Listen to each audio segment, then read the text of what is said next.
the chairman earlier that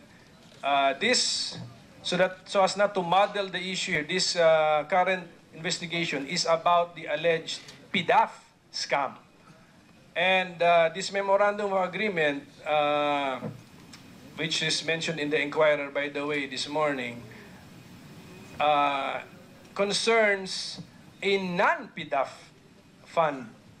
Okay, so coming from money lodged not within the power of the legislator to identify projects but lodged with the Secretary of the Department of Agriculture.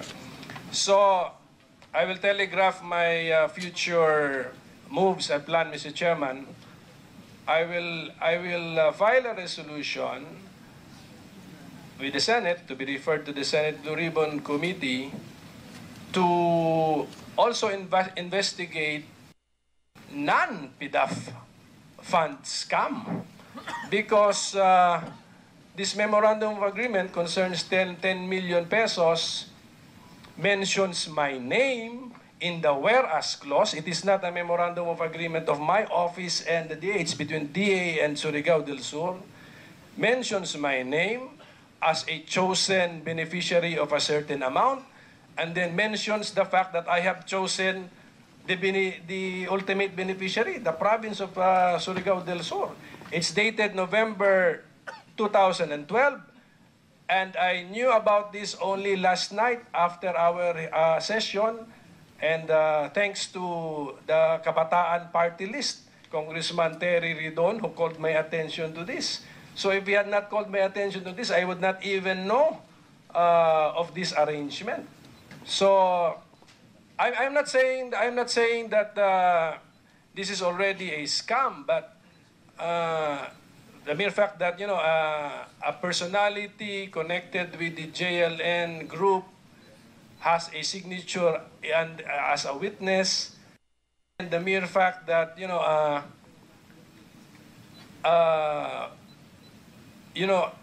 the manner that it was done, that you are mentioned in the whereas clauses and you do not even know anything about it, and then the DA would not even inform you about it, about the legislator about it, then something is terribly wrong with the Department of Agriculture. And my resolution will specifically target the Department of Agriculture and non-PDAF funds in the Department of Agriculture. Maybe it's time really to overhaul the Department of Agriculture, because I think even this investigation has involved the Department of Agriculture. So, Your Honor, Yes, Madam Secretary. Ben Hurloy has something to say with respect to that. Okay, Mr. Ben Herloy. Go ahead. Yung Memorandum of Agreement, prepare po yan sa office ni Yusek. Okay lang. Okay lang. Sige na. Kasi nakita ko na din yung sa nabanggit rin ni Senator Pimentel. Yung Memorandum of Agreement na yan, prepare yan sa office ni Yusek Pleta. And that time ang kausap po ni Ms. Napoles was Ofelia Agawin. From there, kaya po yan ginawa po yung Memorandum of Agreement na may naka-allocate po na dahil po may letter request. May letter, binasehan nila na may letter request. Kaya po napasama po yung pangalan po ng senador. Tapos may kausap din, kasi po from there, chinarge po talaga yan sa organic fund. May SARO number yan, basehan sila. Tapos ang nangyari po yan, si Ms. Napoles may kausap na hindi ko lang ho nabasa talaga kung yan ay governor, in-address po sa governor's office. Was it in the governor's office? In-address po yan doon. So from the DA, pondo, idiniretso po from the provincial capital. Hindi ko alam kung yung MOA na yan ay naka-address from MOA between the DA and the provincial capital. The provincial capital, doon po sumulat po doon po siningil namin siningil po ni Ms. Napoles. And I remember that foundation na ginamit sa governor's office was the Agri and Economic Program for Farmers Foundation. Hindi ko lang sure kasi that time medyo nagka-clash na kami ni Ms. Napoles.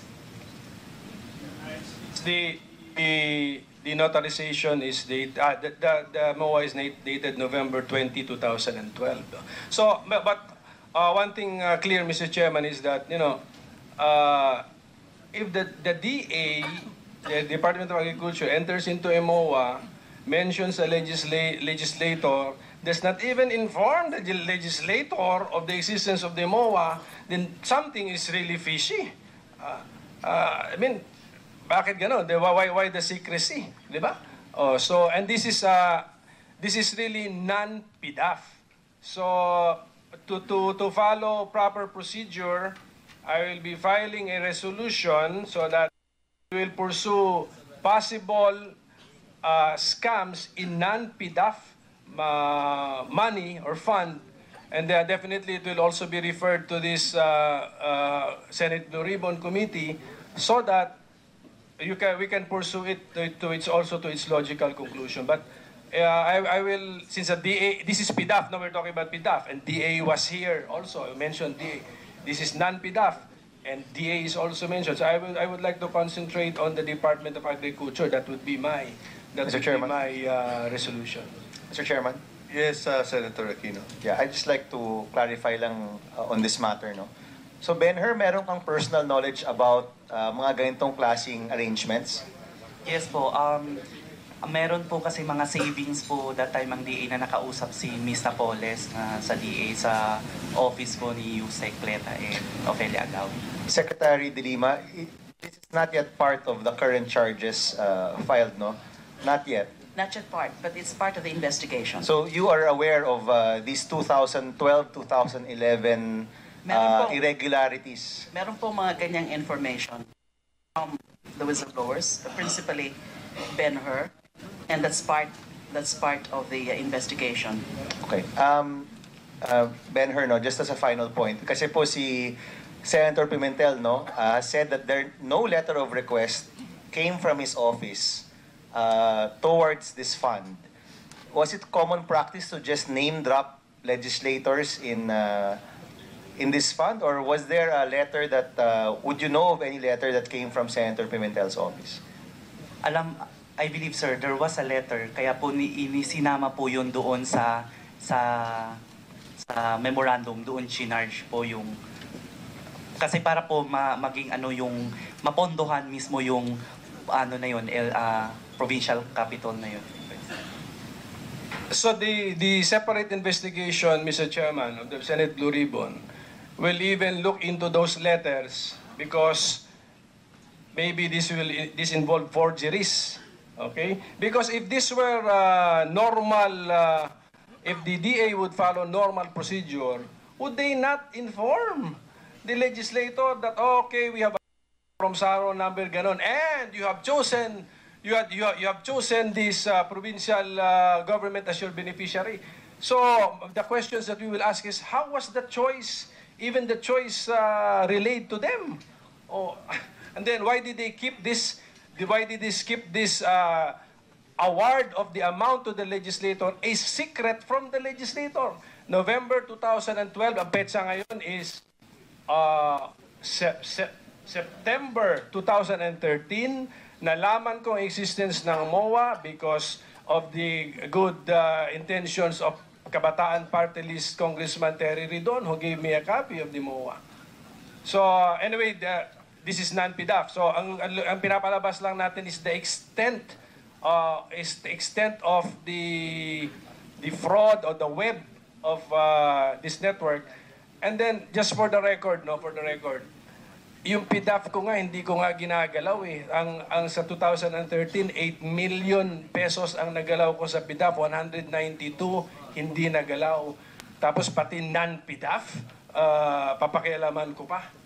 So existence ng mga non-PDAF na meron palang ganyan. So I think this would be a good an additional workload for the Senate Blue Ribbon Committee, but I think we should pursue this to this logical conclusion.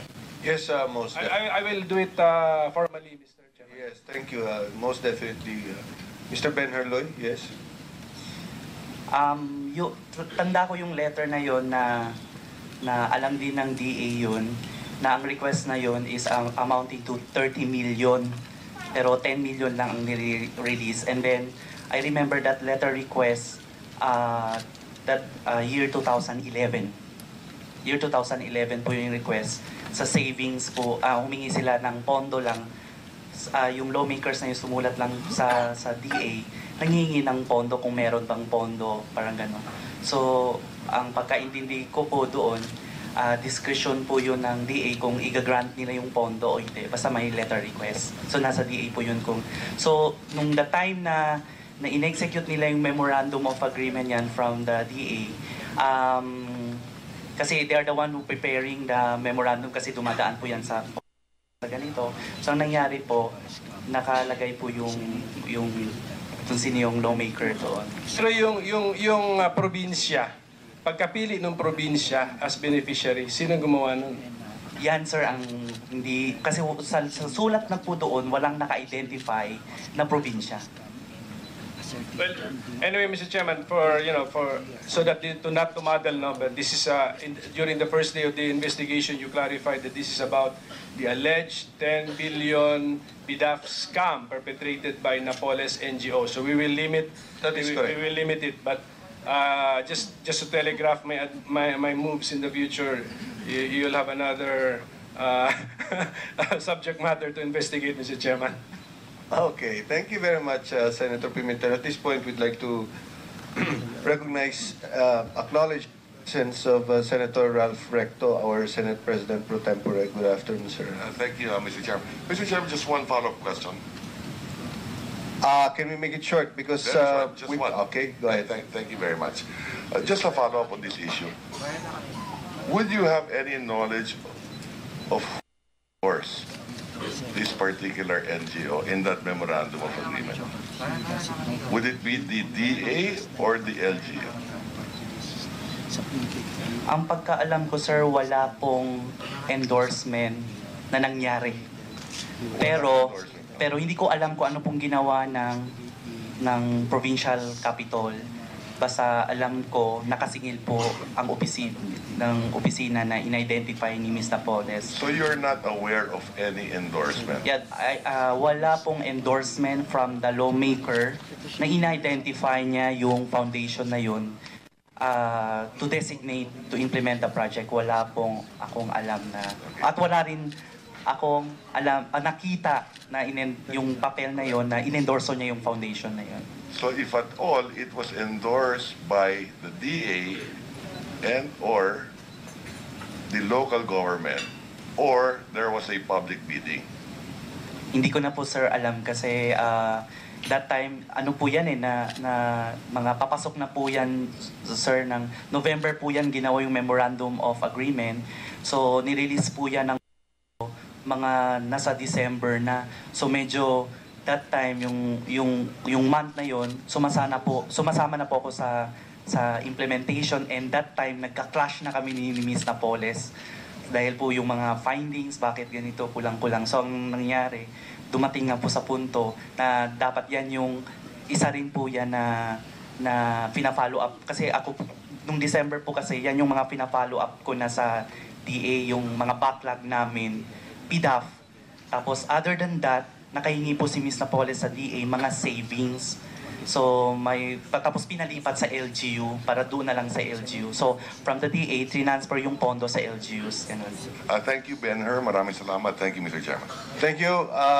Senator Cayetano? Mr. Chair, may even very short lang, yung ibang mga witnesses, may we pass it now again to the DOJ Secretary. Ma'am, how can we present it in a logical manner? Kahit na gist lang nung kanilang affidavit. Yes, Your Honor. After Mrs. Sunyas, then I think it would be Mrs. Gertrudis because it's the money, how the money in cold cash is being handled by the group, by the staff, etc. Okay, Miss Gertrudis Luy. Una-una, anong relasyon nyo? Kay Ben-Hur? Anak ko siya. I see. Okay. Please, pakisalaysay.